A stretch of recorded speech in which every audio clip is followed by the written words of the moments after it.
ఇతర టిఫిన్స్ తిన్న దాంతో పోలిస్తే ఇడ్లీ తిన్నప్పుడు ఎప్పుడు కూడా కంఫర్ట్ ఎక్కువ ఉంటుంది సహజంగా.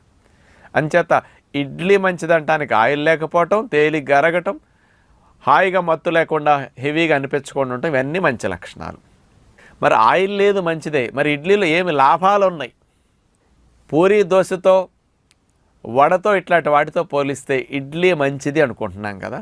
ఈ మంచిది ఎలాంటిది అంటే నేనేమంటానంటే, కాఫీతో పోలిస్తే టీ మంచిది, మాంసంతో పోలిస్తే చేప మంచిది, పంచదారతో పోలిస్తే బెల్లం మంచిది, విస్కీతో పోలిస్తే బీరు మంచిది.